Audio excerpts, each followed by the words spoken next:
Bismillahirrahmanirrahim. Assalamualaikum warahmatullahi wabarakatuh. Alhamdulillah wassalatu wassalamu ala Rasulillah wa ala alihi wa sahbihi wa mawalah wa la hawla wa la quwwata illa billahi wa ba'd.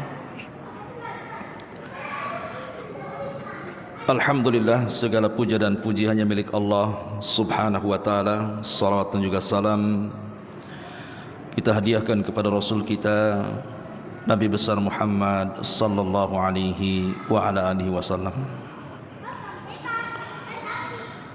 Pembahasan di malam hari ini kita akan membahas tema akidah, tentang pentingnya ta'zimu sunnati Rasulillah sallallahu alaihi wasallam. Pentingnya mengagungkan sunnah dari sunnah-sunnah Nabi sallallahu alaihi wasallam. Ma'asyiral muslimin wal muslimat rahimani wa rahimakumullah. Sebuah kenikmatan kepada kita umat Islam ketika Allah subhanahu wa ta'ala memilih Nabi Arab sebagai Nabi kita. Karena sebelumnya hampir seluruh para Nabi setelah diutusnya Ibrahim alaihi salam, maka Nabi-Nabi itu diutus dari Bani Israel. Dan ditutup dengan kenabian Isa bin Maryam. Kemudian Allah subhanahu wa ta'ala pindahkan nubuah kenabian dari nabi-nabi Bani Israel kepada nabi dari Bani Ismail, Nabi Arab. Tapi bukan berarti diutus kepada bangsa Arab saja, tidak, tapi diutus kepada seluruh manusia dan jinnya. Tentu diutusnya Nabi kita Muhammad sallallahu alaihi wasallam dari Bani Ismail tidak lepas daripada doa Ibrahim alaihi salam. Ketika Ibrahim alaihi salatu wassalam membawa Hajar dan juga Ismail, kemudian Ibrahim berdoa kepada mereka dan mengatakan, Rabbana ib'ats fihim rasulan. Ya Rabb kami, utus dari keturunan mereka ini seorang Rasul. Maka Allah subhanahu wa ta'ala kabulkan doanya Ibrahim. Akhirnya kemudian dari turunan Ismail alaihi salam sampai kepada Adnan, dan Adnan sampai kepada Hashim, kemudian sampai kepada Rasul kita Muhammad sallallahu alaihi wasallam. Kata Nabi sallallahu alaihi wasallam, ana da'watu Ibrahim. Keberadaan saya, kata Rasul, menjadi nabi ini karena doanya Nabi Ibrahim. Wa busyra Isa bin Maryam, dan kabar gembira dari Isa bin Maryam. Ketika Isa mengatakan, ya'ti min ba'di ismuhu Ahmad, akan datang seorang Rasul sepeninggalku, kata Isa, sesudahku, kata Isa, dialah Ahmad ataupun Muhammad. Dari sini Allah subhanahu wa ta'ala merubah segalanya. Yang tadinya nabi-nabi itu semua dari Bani Israel, tiba-tiba kemudian nabi muncul dari Bani Ismail.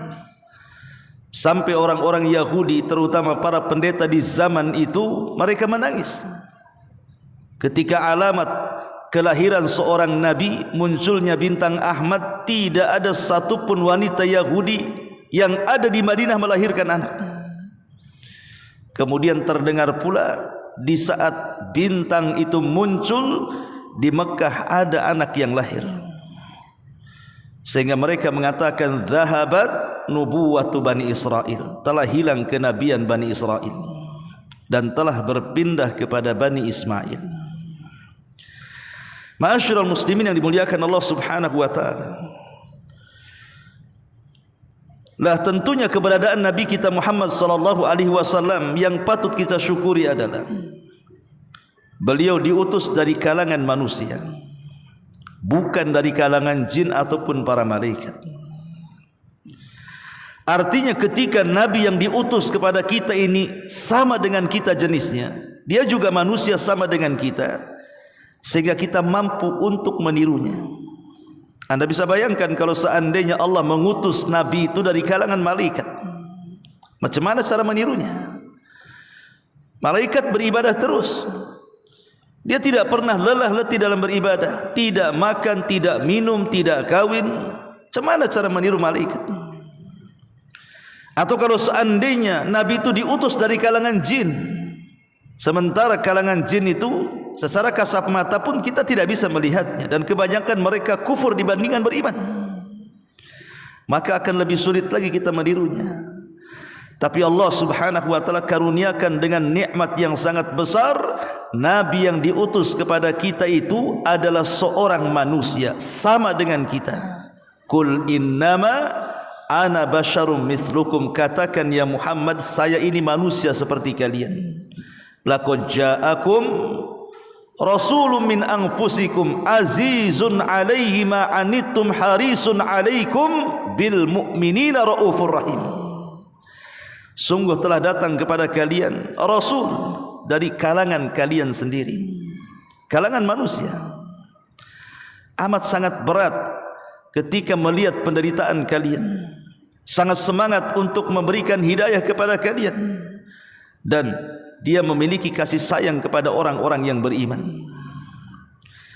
Ma'asyiral muslimin yang dimuliakan Allah subhanahu wa ta'ala, maka bertolak dari sini bahwa kita dituntut untuk mencontoh Nabi sallallahu alaihi wasallam. Tidak ada alasan kita tidak mencontoh Nabi, karena Nabi sama dengan kita manusia. Diketahui bagaimana cara bicaranya, cara jalannya, cara berkeluarganya, cara muamalahnya, cara ibadahnya, akidahnya, dan begitu seterusnya. Kita bisa melihat dengan cara membaca ajaran-ajarannya, karena kita tidak hidup di zaman Rasul. Ma'asyiral muslimin yang dimuliakan Allah subhanahu wa ta'ala, baik, kita akan masuk pada pembahasan kita tentang ta'zimus sunnah. Kita harus mengagungkan sunnah. Sebelumnya, apa itu sunnah? Secara bahasa sunnah itu artinya at-tariqah, sebuah jalan yang ditempuh, itu artinya sunnah atau tata cara.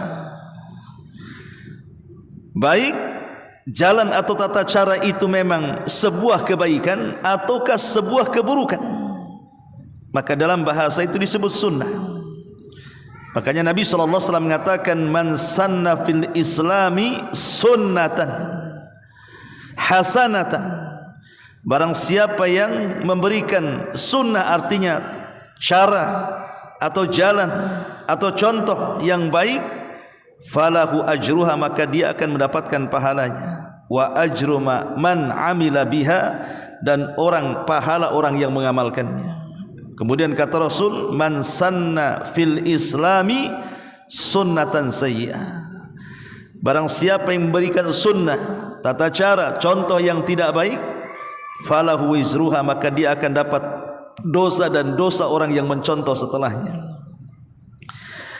Tetapi tentu ketika kita memahami sunnah, kita tidak mungkin melihat dari definisi bahasa, kita akan melihat definisi istilah. Ulama itu berbeda ketika memberikan definisi soal sunnah sesuai dengan bidangnya. Menurut ulama ahli usul itu akan berbeda definisi sunnah dengan ulama mustalahul hadis. Ulama mustalahul hadis juga akan berbeda cara mendefinisikan sunnah dengan para ulama yang memang pakar di bidang hadis. Begitu juga akan berbeda menurut ulama fikih.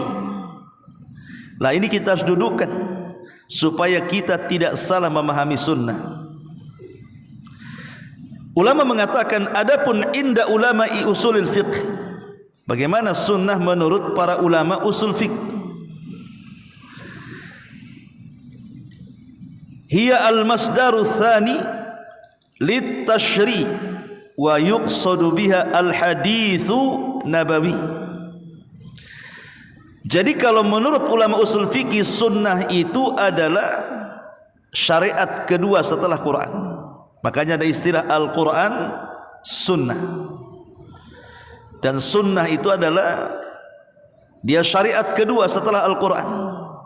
Itu menurut ulama usul fikih. Tetapi menurut ulama mustalahul hadis, sunnah adalah ma udhifa ila nabi sallallahu alaihi wasallam min qaulin au fi'lin au takririn. Apa-apa yang disandarkan kepada nabi, baik dari perkataannya, baik dari perbuatannya, baik dari penetapannya, itulah sunnah menurut ulama mustalahul hadis. Tapi indal fuqaha, menurut ulama fikih berbeda pula sunnah itu. Menurut ulama fikih, sunnah itu adalah ma dalla alaihi syar'u min ghairi iftiradin wala wujub. Sunnah itu apa-apa yang menunjukkan tentang sesuatu yang disyariatkan tapi tidak sampai kepada tingkat fardu ataupun wajib. Makanya ulama fikih itu membagi, ada wajib, ada sunnah, ada mustahab. Sunnah dengan mustahab sama saja. Ada mubah, atau disebut dengan hukum taklifi, 5 hukum itu. Ya, haram, makruh, wajib, sunnah, mubah, istilah mereka. Atau dengan istilah yang lain, ma yusabu fa'iluhu wa la yu'aqab tarikuhu. Kalau dikerjakan dapat pahala, tidak dikerjakan dia tidak berdosa. Ini sunnah menurut ulama fikih. Tapi tentu menurut ulama akidah berbeda. Sunnah adalah lawan daripada bid'ah. Kalau dikatakan sunnah berarti lawan daripada bid'ah. Maksudnya hadyun Nabi sallallahu alaihi wasallam fi usuluddin. Dia adalah petunjuk Nabi sallallahu alaihi wasallam dalam pokok-pokok agama. Jadi lawan daripada bid'ah adalah sunnah. Dari sini kita tahu bahwa pengertian sunnah itu bermacam-macam sesuai dengan bidang ulamanya masing-masing. Menurut ulama usul berbeda, menurut ulama mustalahul hadis berbeda, menurut ulama fikih berbeda, menurut ulama akidah berbeda, termasuk indal muhadditsin. Menurut ulama ahli hadis, mereka mengartikan sunnah itu kullu ma uthira anin nabi sallallahu alaihi wasallam min qaulin au fi'lin au taqririn au siratin au sifatin khalqiyatin au khuluqiyatin sawa'un akana dzalika qabla al-bi'tsati am ba'daha. Jadi sunnah menurut ahli hadis, apa-apa yang datang dari Rasul, baik perkataannya, perbuatannya, penetapannya, sirahnya, sifat-sifat badannya, sifat-sifat akhlaknya, baik dijelaskan sebelum diangkat menjadi nabi atau setelahnya. Ma'asyiral muslimin wal muslimat rahimani wa rahimakumullah. Tetapi kalau diitlakkan kalimat sunnah, kalau kita katakan ini sunnah, yuradu biha ma kana fi amri din, maka seluruh syariat-syariat dalam agama itu disebut sunnah. Makanya kalau kita baca perkataan Imam Barbahari dalam kitabnya Syarhus Sunnah, beliau mengatakan apa? As-sunnatu hiyal islam wal islam huwa sunnah. Sunnah adalah Islam dan Islam adalah sunnah. Artinya kalau disebut sunnah, ya itulah Islam. Kalau disebut Islam berarti di dalamnya adalah sunnah Nabi sallallahu alaihi wa ala alihi wasallam. Ma'asyiral muslimin yang dimuliakan Allah Subhanahu wa taala. Baik itu secara definisi sunnah itu, sehingga jangan salah kaprah nantinya. Orang pamannya pakai celana di atas mata kaki, kemudian dikatakan itu kan sunnah saja, nggak apa-apa saya melemparkan pakaian di bawah mata kaki. Kan sunnah itu kalau dikerjakan dapat pahala, ditinggalkan tak berdosa. Kita katakan ya itu menurut siapa? Ulama ahli fikih. Kalau antum solat sunnah rawatib dikerjakan dapat pahala, tidak dikerjakan pun tidak ada masalah karena tidak ada ancamannya. Ya. Antum pemanya solat duha, tidak solat duha pun tidak ada masalah karena tidak ada ancaman orang meninggalkan solat duha. Tapi kalau masalah isbal ini beda karena ada ancamannya. Supaya bisa mendudukkan ketika kita ini menyebut kalimat sunnah itu dengan definisi tadi. Ma'asyiral muslimin yang dimuliakan Allah Subhanahu wa taala. Kita akan baca beberapa ayat dan juga hadis-hadis Nabi sallallahu alaihi wasallam tentang pentingnya tamasuk dengan sunnah itu, berpegang teguh dengan sunnah itu. Pertama surah Nur ayat 51. Allah Subhanahu wa taala mengatakan innama kana qaulal mu'minin idza du'u ila Allah wa rasulih liyahkuma bainahum an yaqulu sami'na wa ata'na. Kata kunci perkataan seorang mukmin apabila dipanggil kepada Allah dan Rasulnya untuk berhukum, maka mereka akan mengatakan sami'na wa ata'na, kami siap dengar dan kami siap taat. Ayat ini menjelaskan kepada kita bahwa kita harus tunduk dengan keputusan Allah dan Rasulnya. Kalau Allah sudah memutuskan sebuah perkara ataupun Nabi SAW memutuskan sebuah perkara, maka tidak boleh ada kebimbangan dalam hati kita, tidak boleh ada keraguan-raguan dalam hati kita, tapi kita katakan dengan mantap sami'na wa ata'na, kami dengar dan kami taat. Begitulah seorang muslim, seorang mukmin. Karena Allah sendiri yang mengatakan dalam surah An-Nisa 65, fala wa rabbika la yu'minun hatta yuhaqqimuka fima syajara bainahum thumma la yajidu fi anfusihim harajan mimma qadaita wa yusallimu taslima. Fala wa rabbik, sungguh demi Rabbmu, mereka tidak dinyatakan beriman sampai mereka menjadikan engkau sebagai hakim dari perselisihan yang mereka perselisihkan. Kemudian mereka tidak ada dalam hati-hati mereka perasaan berat hati dengan keputusan Nabi, ragu-ragu dengan keputusan Nabi, tapi hendaklah mereka harus betul-betul taslim, tunduk dengan apapun yang diberikan arahan oleh Allah dan Rasulnya. Dari sini ada larangan kalau kita ini kemudian ragu-ragu terhadap putusan Allah dan Rasulnya.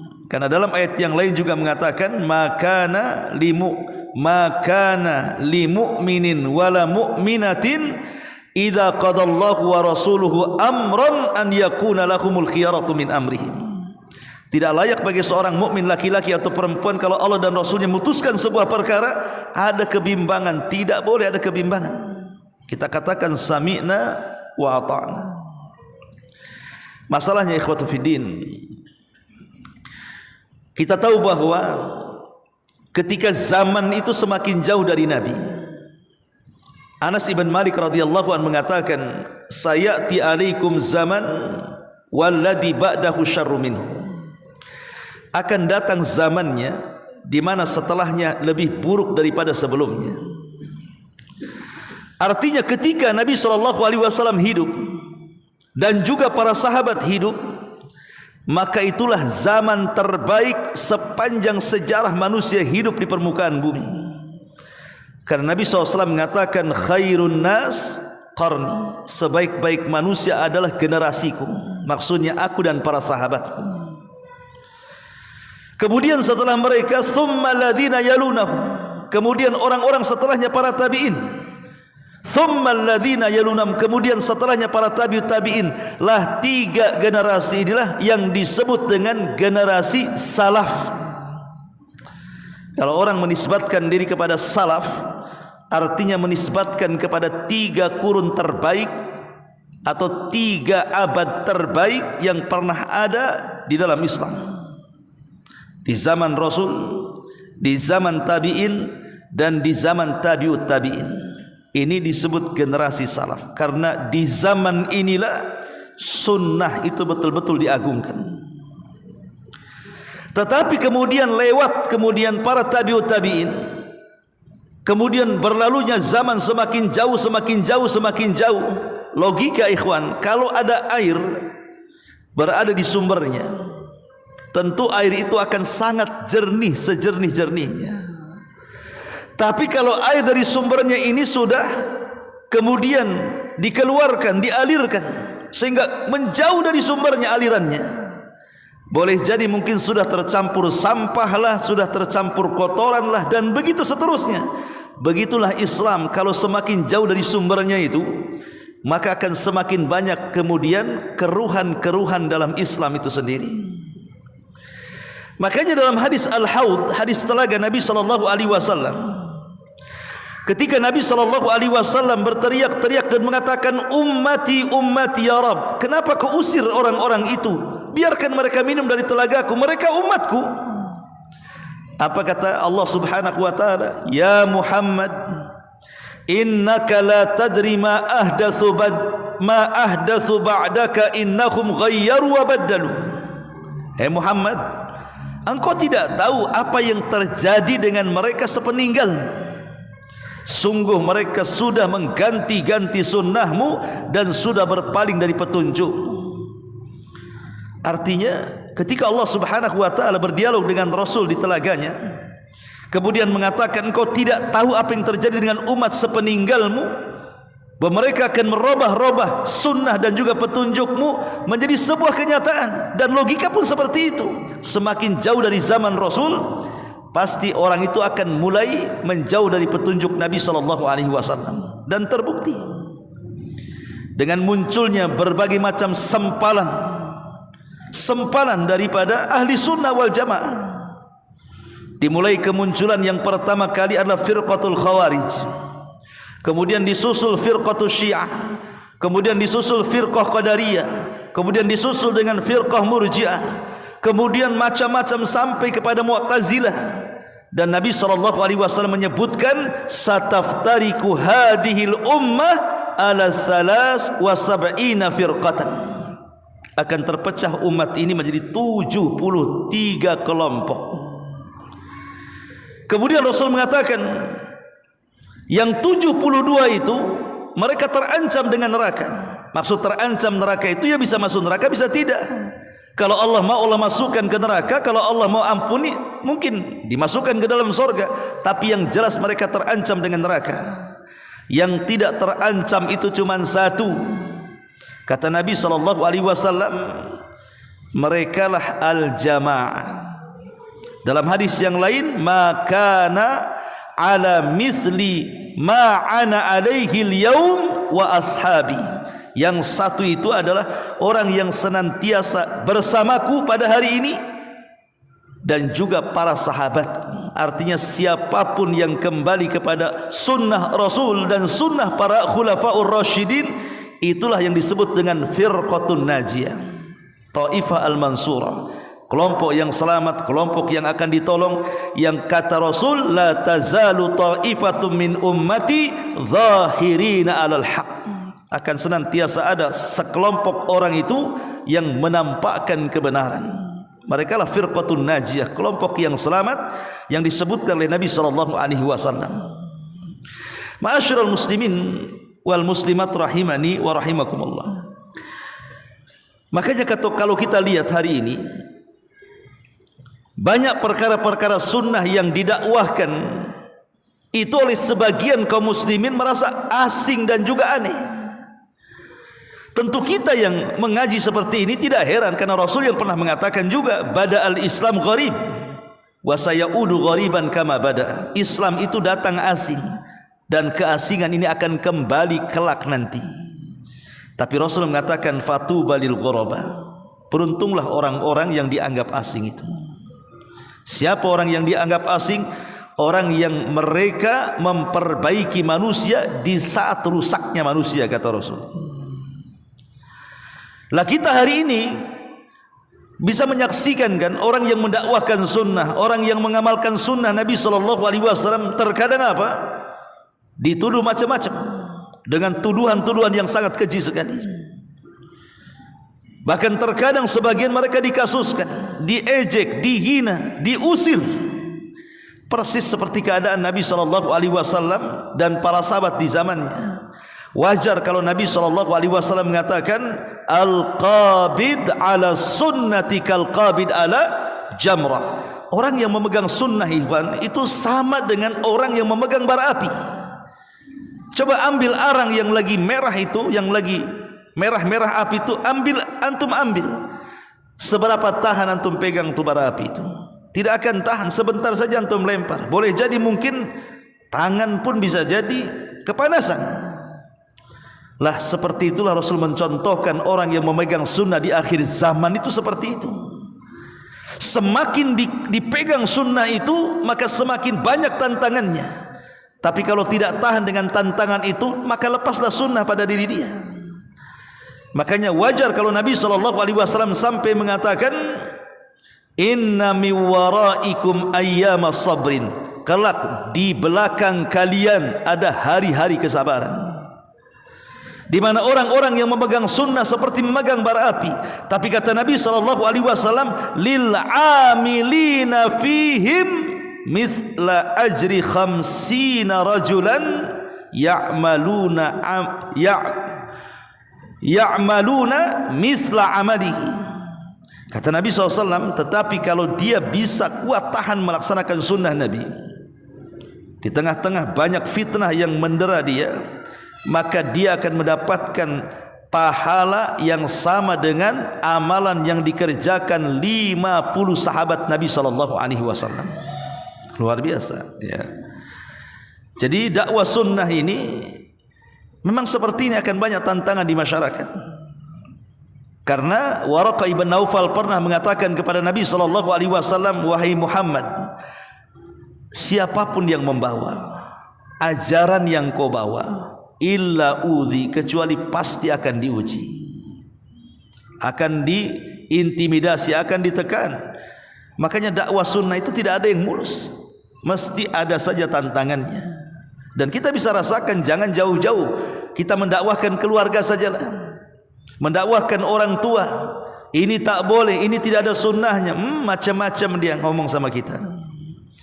Begitulah keasingan sunnah itu. Ma'asyiral muslimin yang dimuliakan Allah Azza wa Jalla, para ulama ketika menjelaskan makna tamasuk dengan sunnah itu apa. Lil mutamassikina minkum, siapapun yang kalian berpegang teguh dengan sunnah itu, maksudnya berpegang teguh dengan sunnah itu seperti apa? Maka para ulama mengatakan, orang yang memegang sunnah itu dikatakan memegang sunnah ketika ada 4 perkara kepada dia. Pertama, al-qiyamu bil wajibati wajtinabul muharramat. Dia berusaha untuk melaksanakan yang wajib-wajib dan meninggalkan yang diharamkan. Yang kedua, ijtinabul bid'ah. Dia harus meninggalkan bid'ah, baik bid'ah amal ataupun keyakinan. Kemudian yang ketiga, al-hirsu ala tatbiqis sunani wal mustahabbat bihasbi qudratihi wastita'ati. Dia harus semangat berusaha untuk mentatbik, untuk sedikit demi sedikit mempraktikkan sunnah-sunnah yang disunnahkan Nabi, ya sesuai dengan kadar kemampuan kita. Dan yang keempat, da'watun nas ilal khairi wa muhawalatu islahi ma amkan. Ajak manusia sebanyak-banyaknya kepada kebaikan dan juga berusaha untuk menjadi orang yang senantiasa membawa perbaikan di tengah-tengah manusia. Itulah orang-orang yang tamasuk dengan sunnah. Karena banyak orang-orang yang mengaku ahli sunnah. Saya kembali kepada sunnah Nabi. Alhamdulillah, setelah saya hijrah ke sunnah, saya mendapatkan ini dan itu.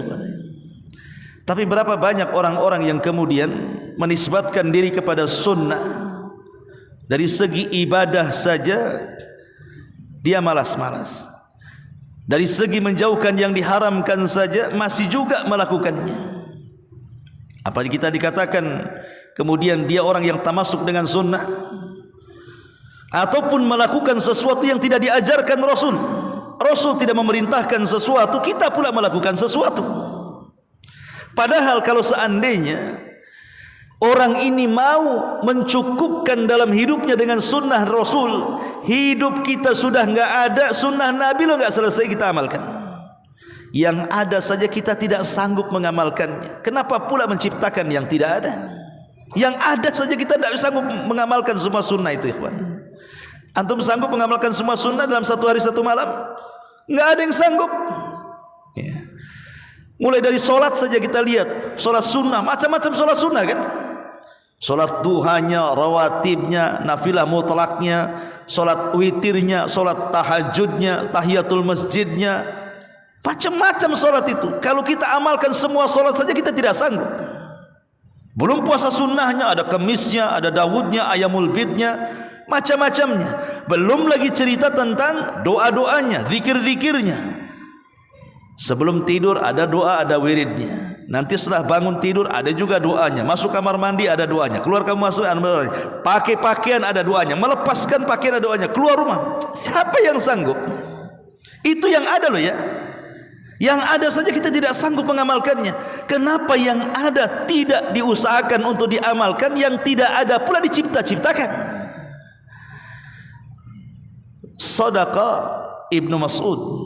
Sungguh benar Ibnu Mas'ud ketika mengatakan ittabi'u wa la tabtadi'u faqad kufitum.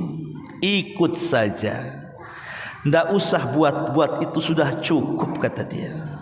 Ngikut Nabi saja udah, itu sudah cukup, tidak usah buat-buat. Bahkan mungkin kita tidak sanggup mengamalkan apa yang diajarkan Rasul. Makanya lihat bagaimana perkataan Imam Ahmad. Perkataan Imam Ahmad ibn Hanbal rahimahullahu ta'ala dalam kitabnya Usulus Sunnah.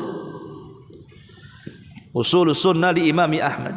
Pada poin yang pertama, apa kata Imam Ahmad? Min usuli sunnati at-tamassuk bima kana alaihi ashabun Nabi sallallahu alaihi wasallam wal iqtida'u bihim. Ini poin pertama nih, cantuman Imam Ahmad dalam kitabnya Usulus Sunnah.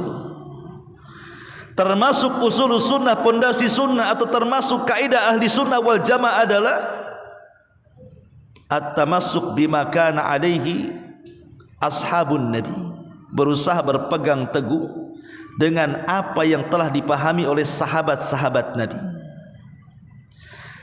Kenapa Imam Ahmad tidak memulai poin pertamanya, termasuk usul sunnah itu berpegang kepada Quran dan sunnah, tetapi poin pertama justru disuruh tamasuk dengan pemahaman para salaful ummah, para sahabat. Karena kata pensarah kitab ini mengatakan, adapun orang berpegang kepada Al-Quran dan Sunnah, kalau dia seorang Muslim dari firqah manapun, pasti mengatakan saya di atas Quran dan Sunnah. Jadi tidak perlu disebut lagi, karena semua kelompok itu mengklaim mereka lah di atas Al-Quran dan Sunnah kan. Jadi apa mau disebut lagi?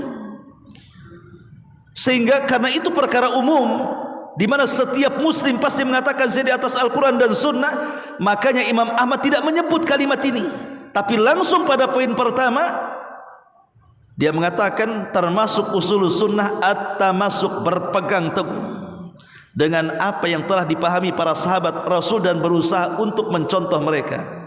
Dengan kata lain, ketika kita mengatakan kita di atas Al-Quran dan Sunnah, itu harus melihat kepada pemahaman para sahabat, gitu maksudnya. Itu maunya Imam Ahmad di sini. Tetapi lihat bahasa Imam Ahmad, dia tidak mengatakan al-amalu, mengamalkan, tapi bahasanya at-tamassuk, berpegang teguh.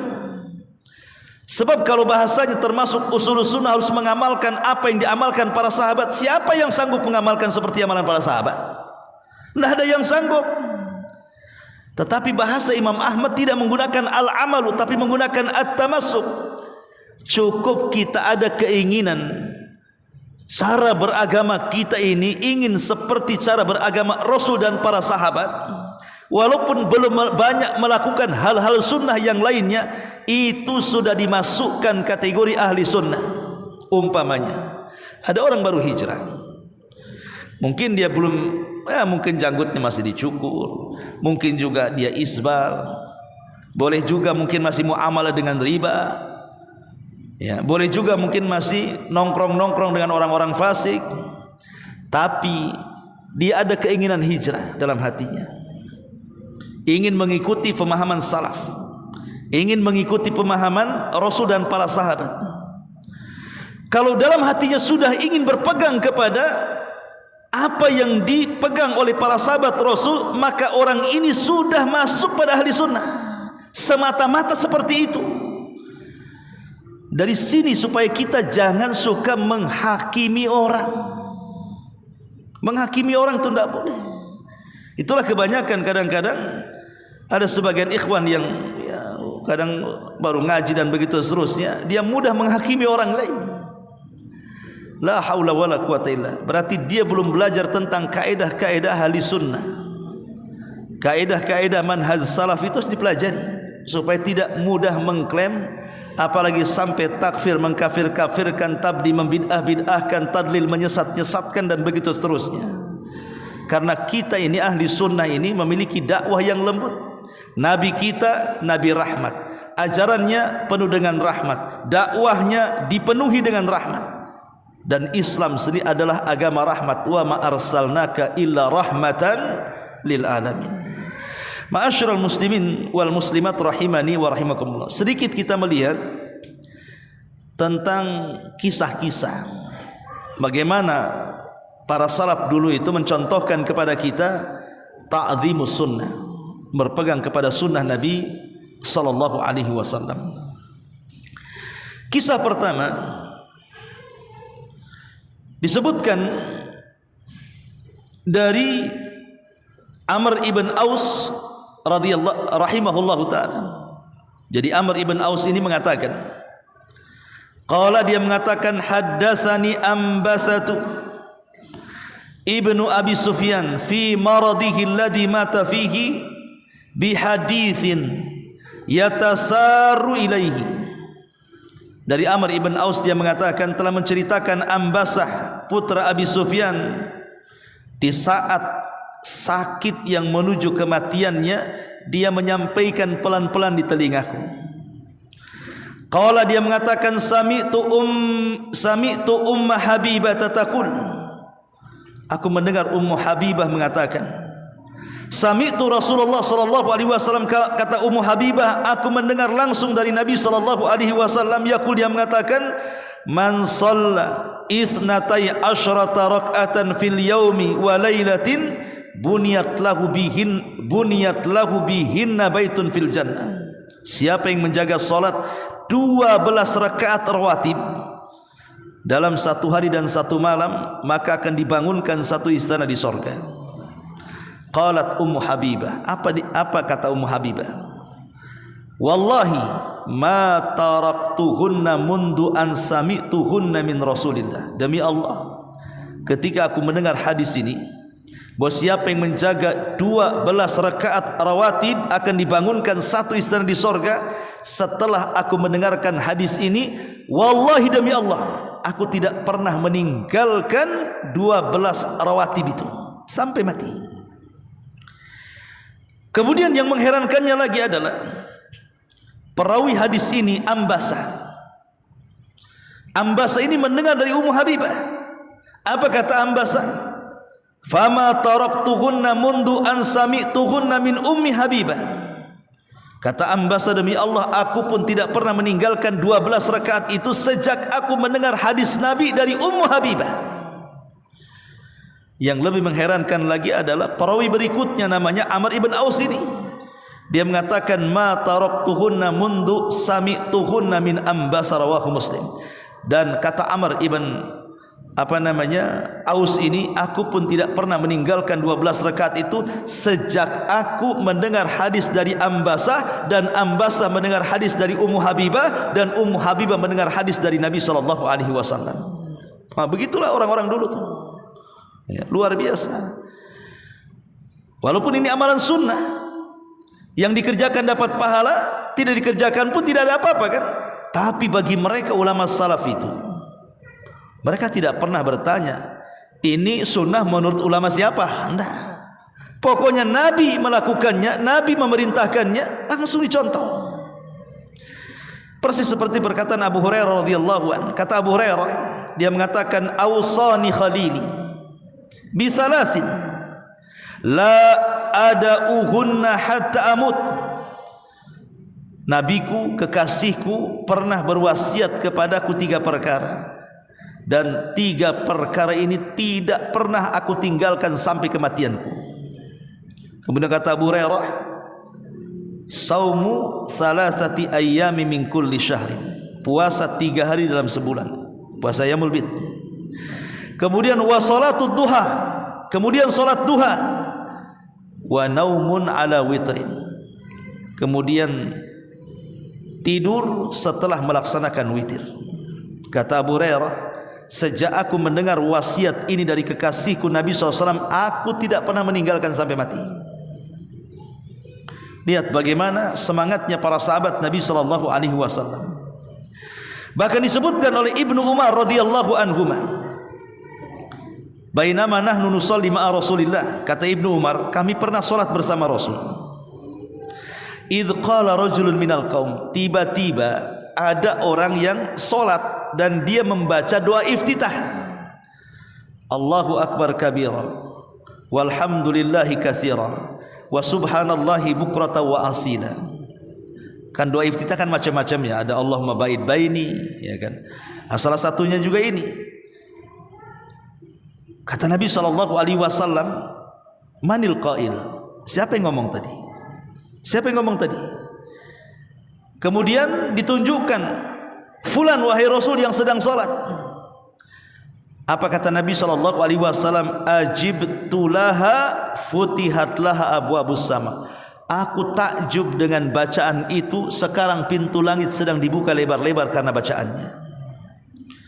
Maka Ibnu Umar mengatakan, fama taraktuhunna mundu an sami'tu min Rasulillah sallallahu alaihi wasallam yaqulu dzalik. Sejak itu aku tidak pernah meninggalkan lafaz iftitah ini sejak aku mendengar Nabi sallallahu alaihi wasallam mengatakan keutamaannya kepada orang itu, katanya. Nah, begitulah para sahabat. Ya. Ma'asyiral muslimin yang dimuliakan Allah Subhanahu wa taala. Bahkan Syekh Utsaimin mencontohkan bagaimana tamasuk beliau dengan sunnah itu. Jadi kata Syekh Utsaimin rahimahullah tadi itu disebutkan dalam Syarah Bulughul Maram. Beliau mengatakan, was-shawabu indi anna ghuslal jum'ati wajibun ala kulli insanin. Setelah aku mengadakan penelitian, kata Syekh Utsaimin, maka yang benar menurutku bahwa mandi di hari Jumat itu hukumnya wajib. Kemudian Syekh Utsaimin mengatakan apa? Wa ma taraktuhu mundu alimtu bihadal hadis, dan aku tidak pernah meninggalkan mandi Jumat itu sejak aku membaca hadisnya. Itu kan luar biasa. Ya. Ma'asyiral muslimin yang dimuliakan, ini kan ulama kontemporer. Kita balik kepada ulama salaf. Ya. Abdullah ibn Abbas radhiyallahu anhuma, dia menceritakan, jadi satu hari anna Nabi sallallahu alaihi wasallam ra'a khataman min dhahabin fi yadi rajulin. Rasul melihat ada orang laki-laki memakai khatam, memakai cincin di tangannya terbuat dari emas. Kan tidak boleh. Cincin emas bagi laki-laki kan tak boleh. Laki-laki ini memakai cincin emas. Fanazahu fatarahu, maka Rasul mengatakan, sini kamu. Kemudian tangannya diberikan kepada Rasul, dicabutnya Rasul emas itu, kemudian dilempar sama Nabi. Setelah dilempar, Rasul mengatakan, apakah salah seorang di antara kalian mau dilempar ke dalam api neraka hanya gara-gara memakai emas di tangannya? Kemudian Rasul pun pergi. Setelah Nabi SAW pergi, ada kawannya mengatakan kepada orang yang punya cincin emas yang dibuang oleh Nabi itu, sekarang Nabi sudah nggak ada. Kenapa kau tak ambil lagi itu cincinnya? Kalaupun kau tak pakai kan kau bisa jual, ada manfaatnya. Lihat bagaimana ucapan sahabat ini. Wallahi demi Allah, la akhuduhu abadan, aku tidak mungkin mengambilnya selamanya. Wa qad tarahahu Rasulullah sallallahu alaihi wasallam, karena cincin itu sudah dibuang Nabi. Karena cincin itu yang membuang Nabi, saya tidak akan mengambilnya selamanya. Lihat, sampai Abdullah bin Mas'ud radhiyallahu an, dia masbuk, dia telat masuk masjid di hari Jumat. Nabi sedang khutbah. Lah dalam khutbah Nabi sallallahu alaihi wasallam anta membicarakan sebuah khutbah apa, tiba-tiba di atas mimbar Rasulullah mengatakan ijlisu, duduk kalian. Ibnu Mas'ud ini baru sampai di pintu. Tiba-tiba kemudian dia mendengar suruh duduk, langsung duduk dia. Padahal dia tidak tahu menahu maksud Rasul suruh duduk itu apa kan itu. Tapi ketika dia mendengar Rasul dalam mimbar itu suruh duduk, duduk dia di pintu tuh. Ketika Rasul melihat Abdullah bin Mas'ud duduk di situ, ngapain kau duduk di situ? Sini katanya. Ya, menunjukkan apa, seorang khatib boleh menegur makmum. Tapi makmum tak boleh negur khatib. Khatib pecinya mereng itu. Batal antum. Ya. Mengatakan kepada saudaranya diam saja sudah dikatakan tidak ada Jumat. Cemana pula khatib antum gitu ya. Ma'asyiral muslimin yang dimuliakan Allah Subhanahu wa taala. Kemudian contoh yang lain. Jadi Ibnu atau Abi Mas'ud Al-Badri. Abi Mas'ud Al-Badri disebut Badri karena dia orang sekitar wilayah perang Badar. Dia mengatakan, kuntu adribu gulaman li bisauti. Dulu aku punya budak laki-laki, karena jengkelnya kupukul dia dengan pecut. Fasami'tu sautan min khalfi. Tiba-tiba aku mendengar suara dari belakangku. I'lam Aba Mas'ud, hati-hati kau wahai Abu Mas'ud. Falam afham as-saut minal ghadab. Aku tidak paham siapa yang bersuara karena aku lagi marah masalahnya. Qala falam madana minni, ketika kemudian dia mendekat kepadaku, idh huwa Rasulullah, tiba-tiba yang berteriak itu Rasul. Tiba-tiba yang berteriak itu Rasulullah. Kenapa Rasul berteriak seperti itu? Karena dia mendengar budak yang dipecut oleh Ibnu Mas'ud Al-Badri itu. Dia meminta pertolongan. Meminta pertolongan kepada Nabi SAW dan meminta pertolongan kepada manusia yang masih hidup dan dia sanggup mengabulkannya. Itu tidak ada masalah. Yang jadi masalah itu meminta pertolongan kepada orang mati dan tidak sanggup mengabulkannya sekalipun dia hidup. Nah itu tidak boleh, bisa syirik itu namanya. Seperti apa namanya? Meminta tolong. Namanya dia mengatakan, antum datang kepada saya, Ustaz, tolong buatkanlah anak untukku ini. Ini istri saya udah lama menikah tak punya anak. Mana bisa saya buat anak? Itu urusan Allah. Ya kan? Nah, dari sini kita tahu bahwa kalau yang seperti ini syirik, itu urusan Allah kan. Seperti orang-orang yang datang ke kuburan. Sekarang kan ramai nih bisnis kuburan nih. Ya, kuburan ini kan sampai ada berkarung-karung tuh infak kuburan tuh dibisniskan ya. Subhanallah. Sampai berkarung-karung betul. Ya. Coba bayangkan. Yang kaya siapa? Tujuan orang datang ke kuburan itu kan minta kaya. Rupanya yang kaya yang punya kuburan. Infaknya berkarung-karung masalahnya. Minta kepada orang mati tidak sanggup, itu syirik namanya. Tapi orang ini kan meminta pertolongan kepada Rasul, kan Rasul tahu dia mampu menolongnya. Makanya kemudian Nabi SAW mengatakan, i'lam ya Aba Mas'ud, innallaha aqdar alaika mink ala hadzal ghulam. Kau kira kau pecut budakmu itu, Allah tidak sanggup membalas kezalimanmu? Hentikan Ibnu Mas'ud.